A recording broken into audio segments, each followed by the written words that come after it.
Ao lado do presidente Bolsonaro, o ministro Sérgio Moro lança projeto para enfrentar crimes violentos. O governo federal comemora o crescimento da economia brasileira no segundo semestre. Ex-diretor do metrô de São Paulo revela corrupção durante governos do PSDB. Secretário-geral da ONU propõe reunião internacional sobre preservação da Amazônia. Peso argentino continuou em queda hoje, apesar do plano de renegociação da dívida do país. Ministério da Agricultura anuncia a abertura de mercado da Indonésia para a carne bovina brasileira. Organização das Nações Unidas faz um alerta sobre o futuro dos oceanos. Agora no Jornal das 22.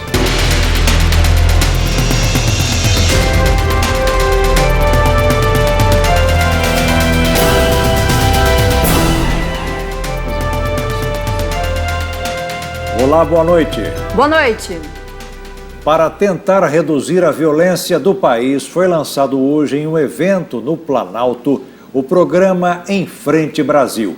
Chefiado pelo ministro da Justiça, Sérgio Moro, o projeto tem o objetivo de diminuir o número de homicídios do país. O evento teve a participação de vários ministros e também do presidente Jair Bolsonaro. Em seu discurso, Bolsonaro elogiou o ministro da Justiça e declarou que Moro é um patrimônio nacional. Parece inviável falar em fim da violência para um país que concentra 14% dos homicídios do planeta e carrega o título de recordista mundial de violência letal. De acordo com um estudo do Instituto de Pesquisa Econômica Aplicada, em parceria com o Fórum Brasileiro de Segurança Pública, só em 2017 foram mais de 65.600 homicídios. 50% desses crimes foram cometidos em 2,1% dos 5.570 municípios espalhados pelo Brasil. Isso quer dizer que 32.800 mortes que ocorreram neste período aconteceram em 120 cidades do país. Mas nem tudo está perdido. A pesquisa do IPEA também mostra que o desafio de diminuir a violência no Brasil pode sim estar relacionado com políticas públicas focalizadas. A visão de especialistas é que com este retrato da violência no Brasil, seja possível afirmar que a redução de homicídios e crimes violentos pode estar associada a ações locais, em uma rua ou um bairro, por exemplo, e que políticas territoriais poderiam garantir mais eficiência com a utilização de recursos que são escassos. E é acreditando nisso que o governo federal lançou nesta quinta-feira o programa Em Frente Brasil, um projeto piloto de combate à violência.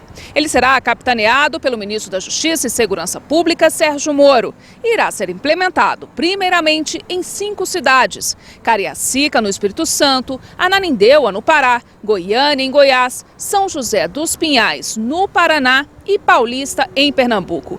Cada um desses municípios vai receber um investimento de 4 milhões de reais. Eles foram escolhidos em função da média de homicídios dolosos que ocorreram no período de 2015 a 2017. Uma das metas é reduzir o número de mortes. Em seu discurso, Sérgio Moro lembrou que o país registrou queda de mais de 20% no número de homicídios só nos primeiros meses de governo Bolsonaro. Ele explicou que o projeto será dividido em 2 fases. Na primeira, ocorrerá a união de forças de segurança municipal, estadual e federal para atacar o problema da violência urbana. E a segunda vai aliar medidas de segurança pública e ações sociais e econômicas. Que esse não é um projeto do governo federal unicamente. A ideia aqui é uma verdadeira união, na acepção básica da palavra da União Federal. Tem uma parceria com os governadores dos estados envolvidos nesse projeto e com os prefeitos dos municípios, para que nós tenhamos uma ação conjunta, integrada, não só das forças de segurança federais, estaduais e municipais, mas igualmente desses agentes de política pública transformadores. Moro afirmou que o programa irá mudar a forma como a União lida com crimes violentos. De acordo com o ministro, no passado, o governo federal atuava de forma reativa e o combate ao crime ficava mais concentrado nas ações de estados. Quando a União atuava nessa área, era de uma maneira especialmente reativa, ou seja, diante de uma crise de segurança, eventualmente utilizava uma GLO, eventualmente mandava a Força Nacional. Evidentemente isso é importante para reagir a essas crises. O próprio governo do presidente Jair Bolsonaro reagiu a uma crise de segurança no Ceará no início desse ano. Isso foi muito positivo. Mas a concepção desse projeto é diferente. A ideia é nós agirmos preventivamente. Nós irmos a esses municípios para evitar que situações de criminalidade violenta se agravem. O ministro da Cidadania, Osmar Terra, lembrou que, em geral, as cidades mais violentas também têm os números piores no acesso à educação, desenvolvimento infantil e mercado de trabalho. É uma experiência que está sendo montada em cidades piloto com muita sabedoria, com muita inteligência pelo ministro Sérgio Moro, onde nós vamos testar, e num curto espaço de tempo, testar todas as ações integradas que podem haver, tanto na área de segurança, especificamente repressão, aumentar o controle do território pelas forças de segurança, mas também de garantir uma melhoria dos indicadores sociais e do atendimento a essa população mais necessitada. A Procuradora-Geral da República, Raquel Dodge, fez elogios ao projeto e à base de dados criada pelos órgãos de segurança que permitem formular políticas públicas para coibir crimes. À frente do novo governo, em pouco tempo, conseguiu-se aquilo que se almejava há vários anos, que era o compartilhamento de dados das secretarias de segurança pública para formar uma base de dados que desse, em tempo real, informações sobre onde acontecem os crimes violentos, quem os pratica, para que se formule políticas públicas que possa coibi-los. O presidente Jair Bolsonaro também participou do lançamento e enalteceu o trabalho do ministro Sérgio Moro, que, segundo o presidente, é um patrimônio social do Brasil. Se Deus quiser, vai dar certo esse plano piloto montado pelo Ministério da Justiça e Segurança, tendo à frente o senhor Sérgio Moro, que é um patrimônio nacional. Obrigado, Sérgio Moro, que você abriu mão, Vossa Senhoria ou o senhor abriu mão de 22 anos de magistratura para não entrar numa aventura, mas sim na certeza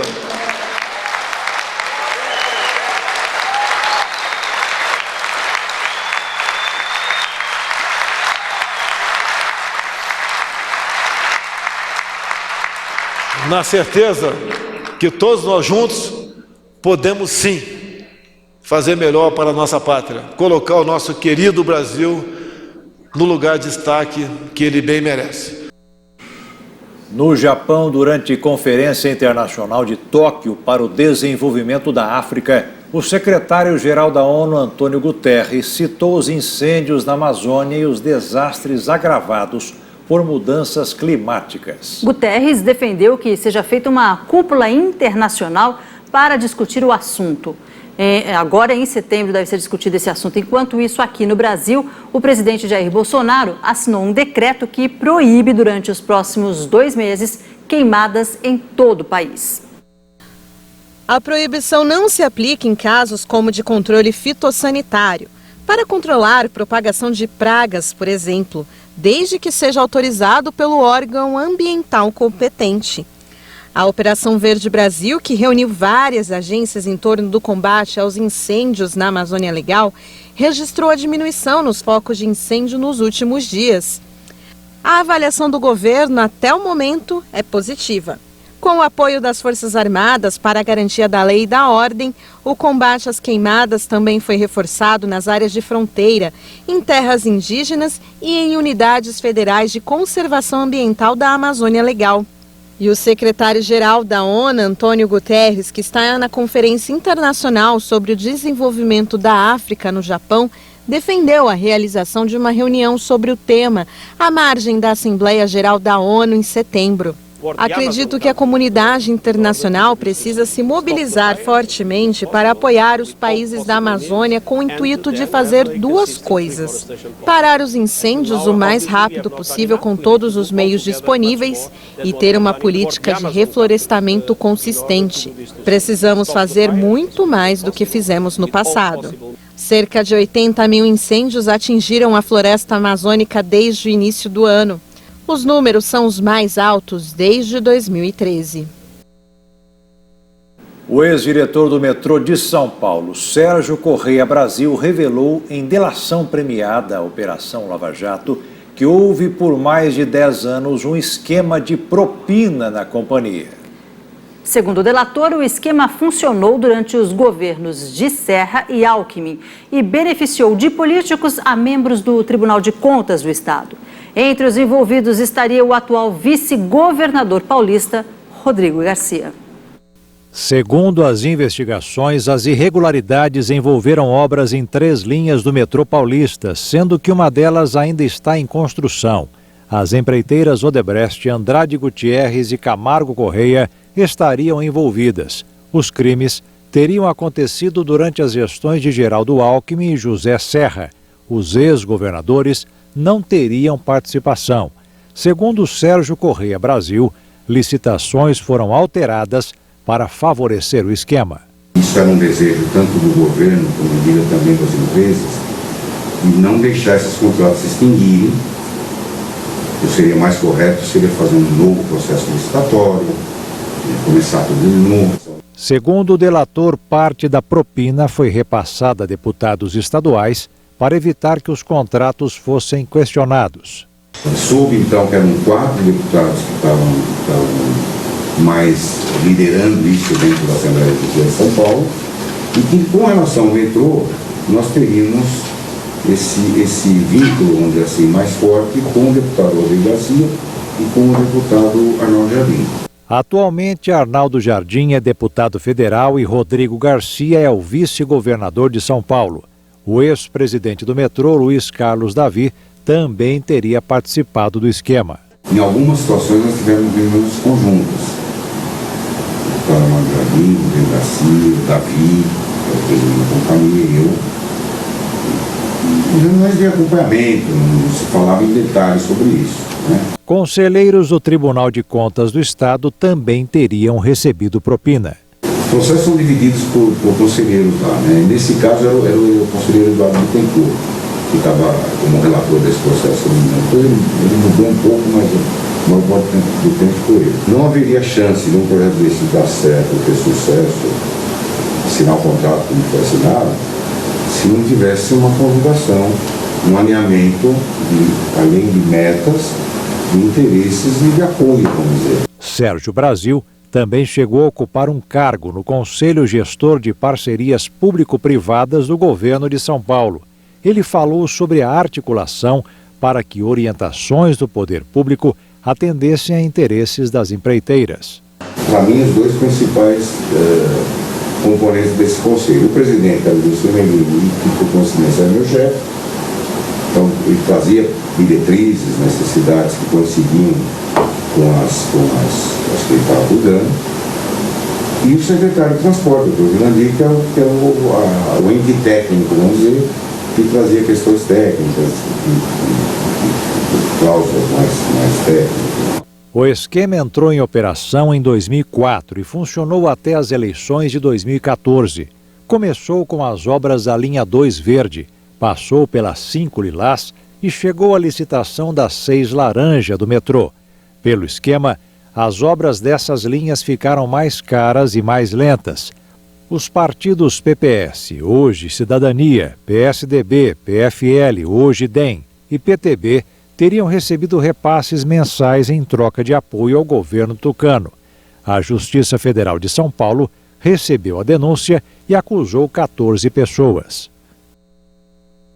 Os partidos citados negam terem recebido qualquer recurso ilegal. O Tribunal de Contas do Estado disse que Eduardo Bittencourt está desligado desde abril de 2012. Bittencourt disse que não tem conhecimento da delação. e não tem ciência de seu envolvimento em investigações. Jurandir Fernandes disse que nunca foi citado em nenhum esquema de benefícios e que lamenta o comportamento de Sérgio Brasil. O deputado Arnaldo Jardim, do Cidadania, disse que desconhece fatos e procedimentos de um comportamento que nunca teve. Em relação ao vice-governador de São Paulo, Rodrigo Garcia, o Palácio dos Bandeirantes disse que se trata de uma acusação sem fundamento e que ele já foi inocentado no STF por falsas acusações referentes ao metrô. Geraldo Alckmin diz que desconhece o teor das declarações de Sérgio Brasil. O senador José Serra disse que não é citado como beneficiário na delação e reafirma que jamais recebeu vantagens indevidas em 40 anos de vida pública.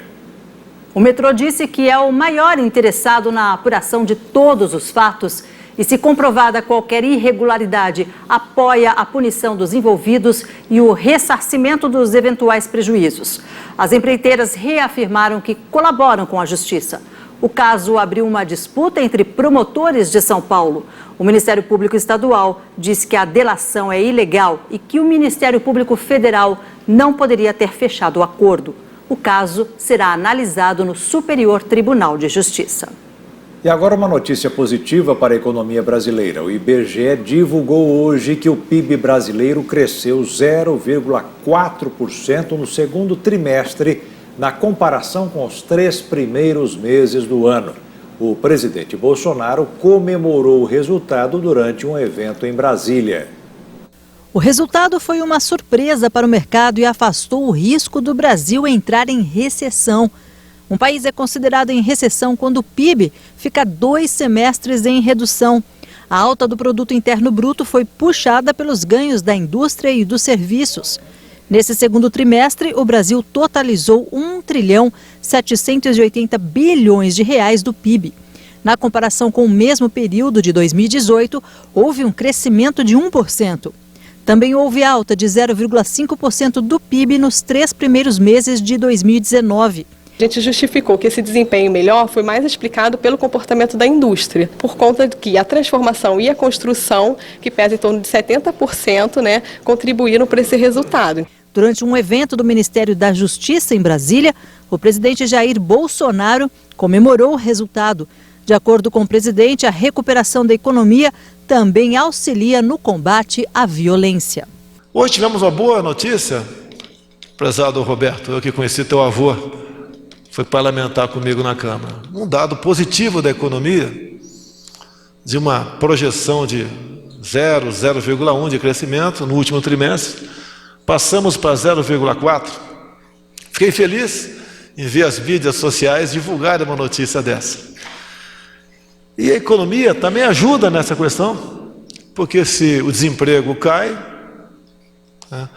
a violência também diminui em nosso país. E veja a seguir, a moeda argentina volta a cair, apesar de medidas do governo Macri. E ainda homem é preso ao invadir o Senado e quebrar vidros.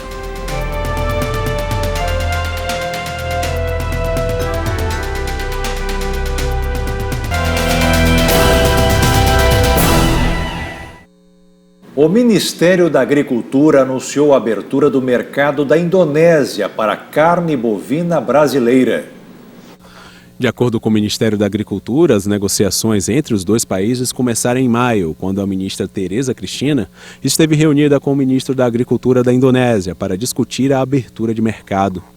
Ao todo, 10 frigoríficos estão habilitados para exportar mais de 25 mil toneladas da proteína para o país asiático. De acordo com o governo, a ministra fez um bom trabalho junto aos indonésios ao comprovar que a carne do Brasil é mais barata que a carne da Austrália, atual fornecedor do país. Bom, eu estou aqui hoje para dar uma boa notícia. Uma notícia de mais um mercado que se abre para a carne brasileira. Quando estivemos em maio visitando vários países na Ásia, estivemos na Indonésia e um dos nossos pleitos àquele país foi a abertura do mercado de carne bovina brasileira para aquele país que tem 300 milhões de pessoas. Hoje recebemos a boa notícia dessa conquista, 10 plantas frigoríficas brasileiras estão estarão prontas para essa exportação.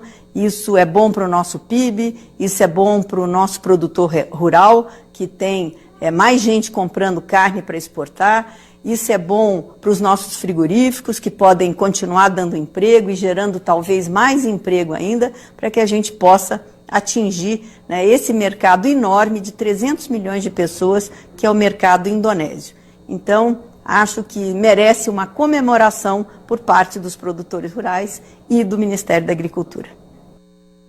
E a moeda argentina continuou a cair nesta quinta-feira, apesar do anúncio de medidas do governo de Maurício Macri para adiar o pagamento das dívidas com o Fundo Monetário Internacional e os credores privados. O presidente argentino Maurício Macri defendeu a decisão do governo de reestruturar os vencimentos da dívida. Apesar da medida, o dólar continuou a cair nesta quinta-feira. Nós nos encarregamos da questão da dívida para garantir a estabilidade das taxas de câmbio no curto, médio e longo prazo e continuaremos trabalhando como sempre, sem especular. Jamais especulei. Macri pediu calma aos mercados antes da abertura dos negócios. Ontem, o ministro da Fazenda, Hernán Lacunza, anunciou que a Argentina propôs ao FMI iniciar um diálogo para reestruturar os vencimentos da dívida. O fundo ofereceu em 2018 um auxílio financeiro de 56 bilhões de dólares, cujo pagamento começa em 2021. A Argentina também anunciou a reprogramação das datas de vencimento de títulos com credores institucionais privados, estendendo-os por 6 meses. O objetivo é desafogar a carteira de curto prazo, em uma tentativa de conter a fuga de capitais e aliviar a tensão cambial. A Argentina atravessa fortes abalos financeiros. Em 2 semanas, o peso despencou mais de 20% após Macri sofrer um revés significativo nas eleições primárias de 11 de agosto, frente ao candidato do peronismo de centro-esquerda, Alberto Fernandes. Um homem foi detido por policiais legislativos após quebrar uma porta de vidro do Senado Federal hoje à tarde. Segundo testemunhas, o homem aparentava estar alterado e dizia que queria entrar no prédio. Policiais legislativos agiram rapidamente e prenderam o suspeito.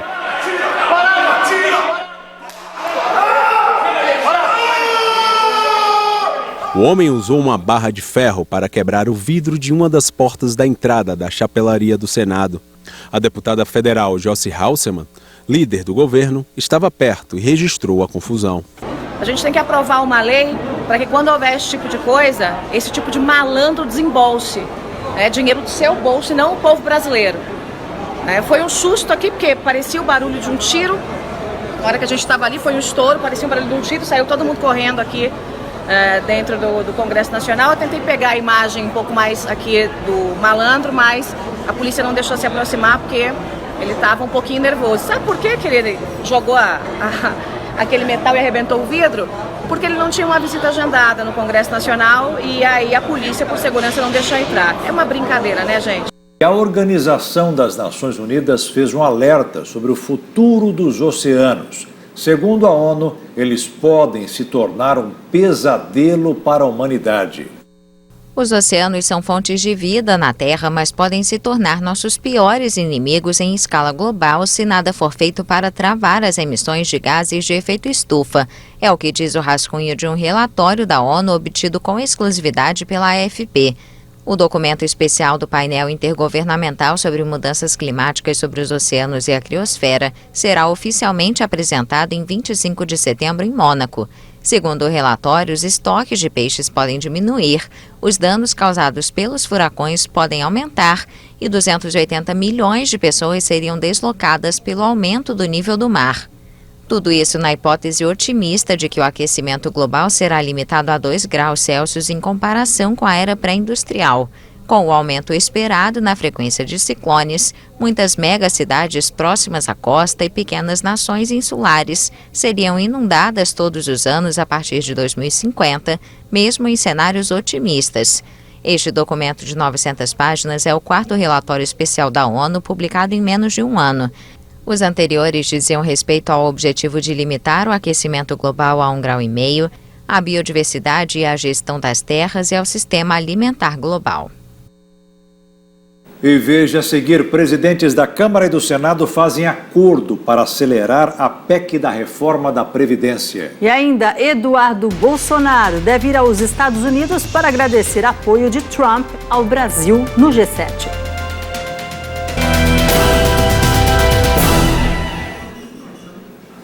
Os presidentes da Câmara dos Deputados, Rodrigo Maia, e do Senado, Davi Alcolumbre, anunciaram um acordo para acelerar a tramitação da proposta que inclui estados e municípios na nova Previdência. Estados e municípios ficaram de fora do projeto original encaminhado pelo governo. A pressão foi grande. Governadores reclamaram e os presidentes das casas legislativas resolveram atender essa demanda. Acho que um debate agora com menos polêmica vai facilitar o nosso trabalho e acredito que da forma como o senador Tasso colocou no texto a questão dos estados e municípios facilita muito a nossa vida, porque eles terão que, por lei ordinária, aprovar nas suas assembleias, o que vai mostrar um engajamento, né, de forma transparente dos governadores e dos seus deputados, né, porque o grande problema foram as disputas locais. E com essa decisão inteligente do senador Davi, do presidente Davi e do senador Tasso, eu acredito que ela volta para a Câmara, como eu disse, se tratando só de uma parte, acho que facilita e eu espero que assim que o Senado votar, nas próximas semanas, a Câmara já começa a discussão na CCJ e depois na Comissão Especial e vamos tentar avançar no plenário o mais rápido possível. É um texto que ameniza essa discussão em relação aos governadores, mas também passa a responsabilidade para que eles possam fazer, por lei ordinária, não por emenda constitucional, nas suas assembleias e assim mesmo nas câmaras de vereadores, a reforma dos seus estados e dos seus municípios. Então, com certeza absoluta, o Senado está fazendo a sua parte, está cumprindo o seu papel.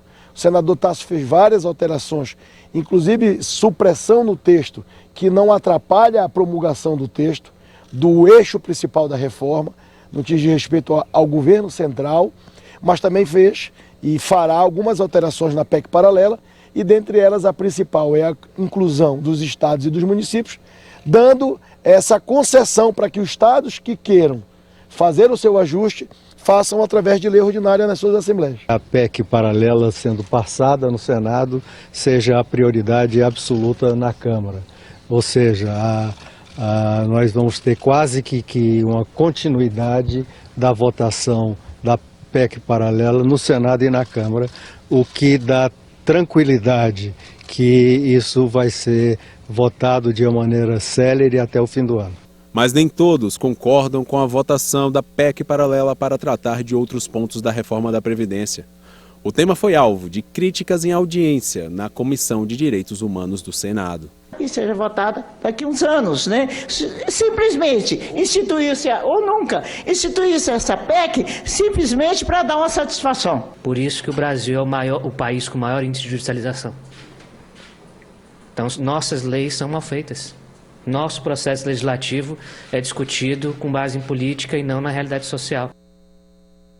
E o presidente Jair Bolsonaro revelou hoje, durante um evento em Brasília, que o deputado federal Eduardo Bolsonaro irá aos Estados Unidos para se reunir com o presidente norte-americano Donald Trump. O presidente declarou que o filho vai agradecer o apoio de Trump ao Brasil no G7. No discurso, Bolsonaro agradeceu ao presidente Donald Trump por defender o Brasil durante a reunião dos países que formam o G7 no último final de semana. O chefe de Estado brasileiro disse que vai se aproximar cada vez mais de países que servem de exemplo, como os Estados Unidos. O presidente também informou que o seu filho, o deputado federal Eduardo Bolsonaro, do PSL, irá aos Estados Unidos agradecer pessoalmente a ajuda de Trump. O ministro das Relações Exteriores, Ernesto Araújo, vai acompanhar a comitiva na visita ao país do norte. Meu filho, o Eduardo Bolsonaro, que daqui a pouco viaja aos Estados Unidos, vai se encontrar com o Donald Trump. Eu quero agradecer publicamente aqui o senhor Donald Trump, a sua defesa do Brasil por ocasião do encontro do G7. O acordo que fizemos com os Estados Unidos na questão de grande aliado extra-OTAN. Agradeço a Trump o trabalho que ele tem ajudado para que nós ingressemos na OCDE. E vamos sim, o nosso governo, como mudou a direção, prezado Ronaldo Caiado, prezado Bezerra, Tá? Nós vamos cada vez mais nos aproximar de países que servem de exemplo para nós. Países que têm os índices, os melhores, levando-se em conta grande parte do mundo. São esses exemplos que nós devemos procurar. No mercado financeiro, o dólar fechou em alta nesta quinta-feira. A moeda norte-americana subiu 0,34% e encerrou o dia cotada a R$ 4,171 na venda. No destaque internacional, pelo menos 2 pessoas morreram depois de fortes chuvas que provocaram deslizamentos de terra no Japão. Mais de 500 mil pessoas tiveram que deixar suas casas hoje. As pessoas foram aconselhadas a deixarem suas casas e irem para lugares mais seguros. Mais do que o dobro das chuvas esperadas para todo o mês de agosto caíram sobre partes de algumas ilhas no sul do país nas últimas 48 horas. Rios transbordaram, inundando estradas e fazendo com que serviços ferroviários fossem suspensos. Uma das vítimas, um homem, morreu quando seu carro foi levado na região de Saga. Outro morreu na região de Fukuoka, depois de ser arrastado pelas águas da enchente quando saiu de seu carro, que estava parado. As forças de defesa do Japão informaram ter enviado cerca de 100 tropas de socorro para ajudar a população. E a seguir, navio britânico é encontrado após 170 anos. E ainda, jovens de São Paulo se arriscam ao atravessar prédios em slackline gigante. Estamos de volta com imagens divulgadas por autoridades canadenses que revelaram o interior do navio britânico HMS Terror. Ele estava desaparecido no Ártico canadense há 170 anos. O Terror e o Erebus eram as 2 embarcações da expedição do explorador inglês John Franklin, que partiu da Grã-Bretanha em 1845 em busca da passagem do Noroeste, que liga os oceanos Atlântico e Pacífico pelo Ártico. Surpreendidos por temperaturas extremas, os 129 marinheiros ficaram presos no gelo por 1 ano e meio até morrerem de fome. As circunstâncias da maior tragédia da exploração ártica permanecem obscuras até hoje. Imagens gravadas por mergulhadores e um robô revelam artefatos intactos da vida do navio, cujos destroços foram encontrados em 2016 perto da ilha do Rei Guilherme. O Erebus foi encontrado em 2014 na mesma região.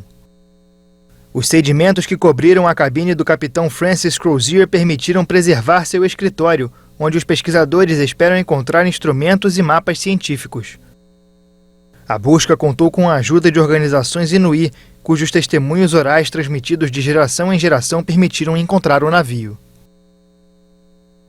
Jaqueta, a notícia agora é para quem gosta de cinema e acompanha aí a saga de George Lucas, a famosa Guerra nos Espaços. Os amantes de Star Wars vão ficar interessados em um leilão que vai acontecer em setembro em Los Angeles, com relíquias de Hollywood avaliadas, Jaqueto, em 10 milhões de dólares. Guerra nas Estrelas, né, Regiane? Guerra nas Estrelas, que, aliás, esse negócio aqui é ultramilionário, 10 milhões de dólares. Vamos multiplicar isso porque a casa de leilão vai faturar e muito. Muito. Vai faturar demais. Olha, entre os objetos que poderão ser arrematados está o capacete e a máscara, usados pelo personagem, como é que ele chama mesmo? Você que viu todos os filmes. Aquele vilão, Darth Vader, causa medo. Ele que é do filme O Império Contra-Ataca.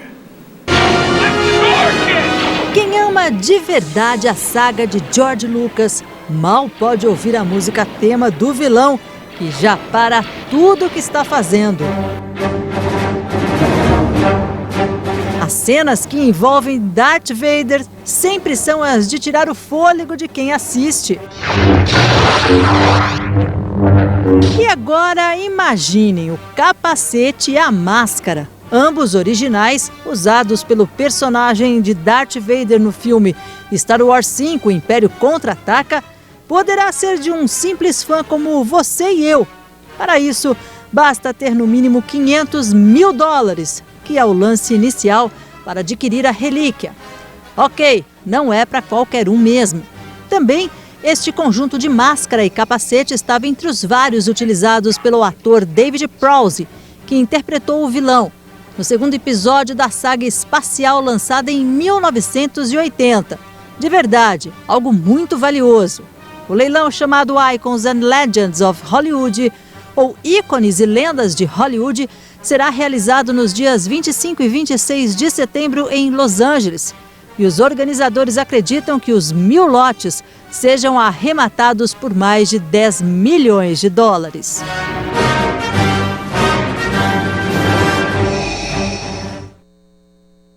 Jovens de São Paulo desafiam a gravidade praticando um esporte, digamos, nada convencional. Jaquito, só de imaginar já dá até medo. Eu que tenho medo de altura, nem pensar. Eles atravessam prédios andando em cima de uma fita. Olha só.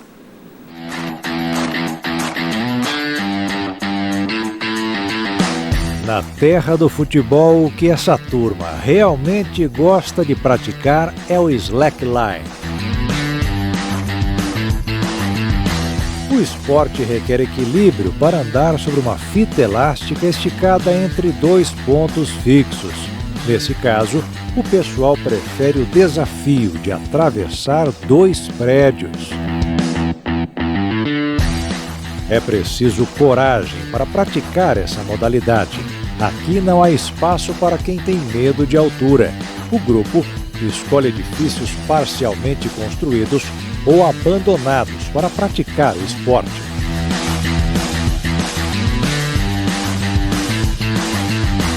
Essa modalidade requer muita experiência. São até 8 anos de prática e conhecimento de alpinismo para dominar as técnicas. E apesar de assustador, os jovens paulistanos dizem que é tudo muito seguro. E cá entre nós, é bom que seja mesmo. Afinal, dessa altura, não há margem para erros.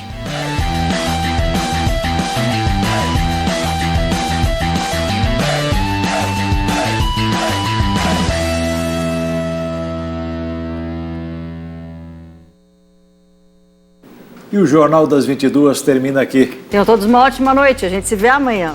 Boa noite, fique na paz. Tchau.